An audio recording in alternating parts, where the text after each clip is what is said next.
my name is Myra, and kung bago ka pa lang sa aking channel, please don't forget to subscribe. Ulitin natin. Hey guys! Welcome to our channel, and my name is Myra, and kung bago ka pa lang sa aking channel, please don't forget to subscribe and click the bell notification para ma-update ka sa mga upcoming kong videos na randomness of my life. So, thank you sa inyo lahat, and if you are interested to watch my vlog, stay tuned and happy watching!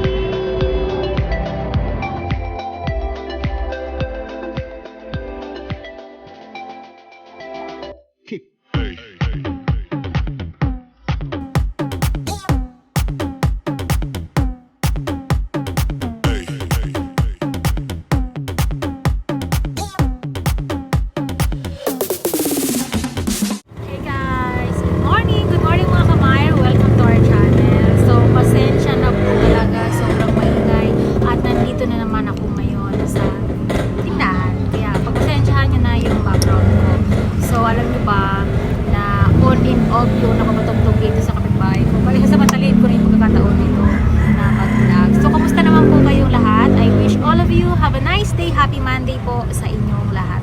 Happy Monday. So, ito na po yung nabili ko na worth of 35 pesos dati sa Ukay. Ayan siya. So, ito yung ukay-ukay na nabili ko na worth of 35 pesos. Tapos, yung short, susuot ko rin. And nagsuot ako ng leggings kasi masyado siyang temperature. Kaya, nag-leggings ako and suot ko siya. So, happy Monday sa inyong lahat. Mag-ingat kayo lahat palagi and sana matapos na yung pandemic. Kaya lahat tayo ay mag-pray na sana ay matapos na ito. So, yun. Andito lang ako sa shop ngayon. Kakatapos ko lang mag-pictorial ng mga clothes na gusto kong i-sell sa Lazada. And yung kapatid ko nag-drop off na rin ng Lazada doon sa drop off. Kasi diba nakaraan hindi ako naka-drop off kasi sarado siya. So today siya ida-drop off ng kapatid ko. And then uuwi siya para mag-upload ng mga Lazada. And then by afternoon siya yung dito. And ako naman ang sa bahay. Uuwi ako ng bahay para yun, mag-exercise, konting pahinga. So ngayon lang yun habang hindi pa siya nag-school. Pero kapag nag-school niya, wala na, ako na talaga solo flight ko na. So, super busy na. So, thank you everyone sa inyong laging pag-support at panonood. So, mamaya ako mag-rest back sa inyo pag uwi ko ng bahay. Kaninang umaga, nag-rest back ako sa inyo ng konti at saka kahapon. So, yung mga hindi ko pa napuntahan, pagpasensyahan nyo na, mamaya ulit. Kasi binabudget ko lang yung time ko. Okay, huwag kayong magtampo ha, babalikan ko kayo. So, yun. Binabudget ko lang talaga yung time ko. So, shout out sa inyong lahat, ATV Channel, The Night Lovebirds, Feklar, Cremio Vlog, Learn and Share by Irene Baklig, shout out sa iyo, Sisi, and syempre sa inyong lahat na shout out sa inyo. So, have a nice, happy Monday! So, ayun. Hindi ko sinuot yung headband ko.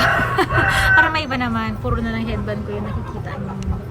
So, napakainit po ngayon, 32 degree yung sabi sa phone ko. Sobrang init. Kaya, stay hydrated. Mag-inom kayo lagi ng tubig.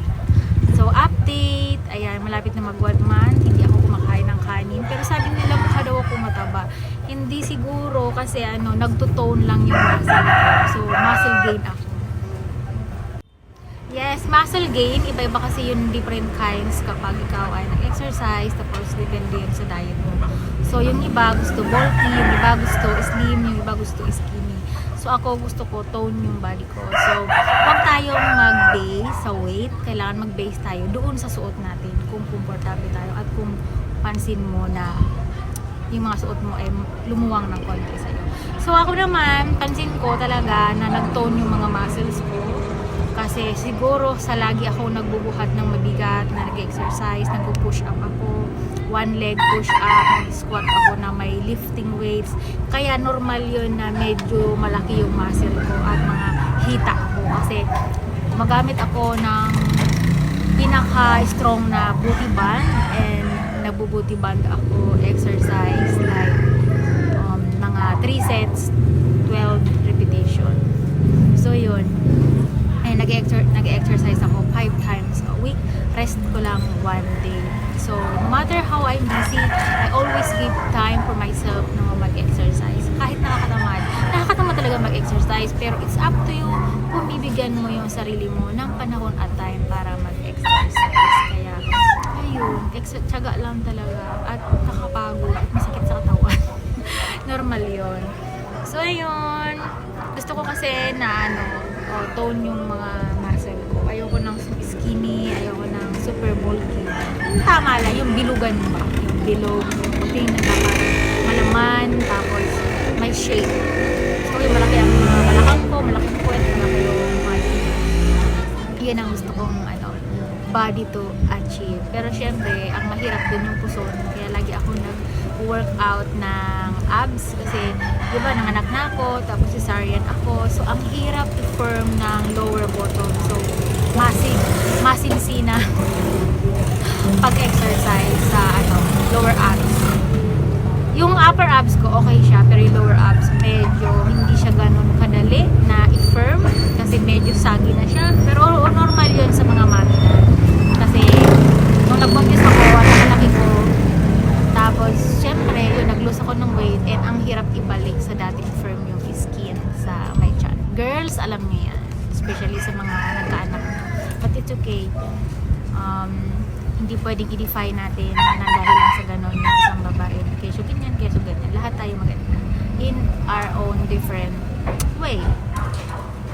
So, yun. Lahat tayo may iba-ibang personality. So, hindi na ako naglagay ng liquid eyeliner. So, ayan. Kaya kayo mag-exercise kayo no matter how busy you are. Okay? Just be healthy and be positive always. And, of course, yes, of course, always have faith and trust on our God process. Because sometimes, ang dami nating plan sa buhay, pero hindi natin nakukuha kaagad. So, huwag tayong susuko at huwag tayong mawawala ng pag-asa.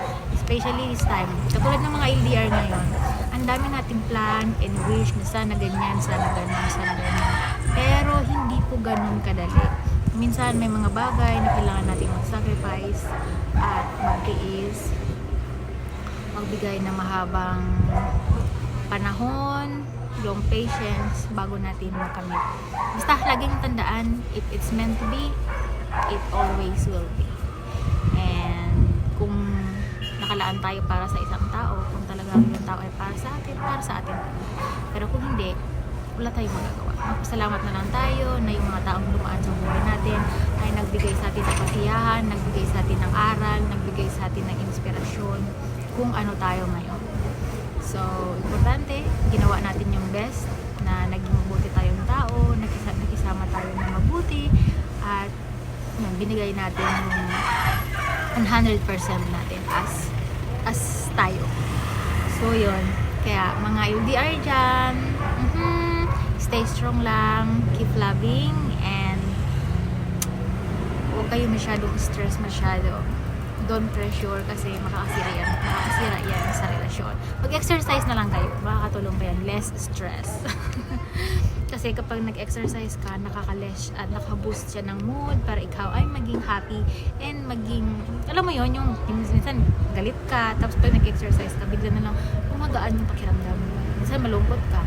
Pero isa ito sa mga talagang proven ko na nangyayari sa akin. Alam mo yon, yung I try my best na i-set up yung positive mindset ko in everything, in many ways. But kapag nagpatugtog na ng mga emotional song, talagang tutulo ba yung luha ko. Kahit saan man ako niyan, tutulo talaga yan. At ang hirap kontrolin. Kasi LDR ako, so I feel how it, yung napaka-deep niya, napaka-emotional niya. Lalo na akong mga love song. Tapos bigla akong maaalala kung gaano kami kasaya dati, kung ano kami dati. Tapos ngayon, it's been nearly 2 years na hindi ko nararanasan, hindi ko nakakasama yung jowa ko, hindi na kami laging magkasama, puro na lang video call, chat, ganon. Eh, talaga malulungkot ka sa tugtog.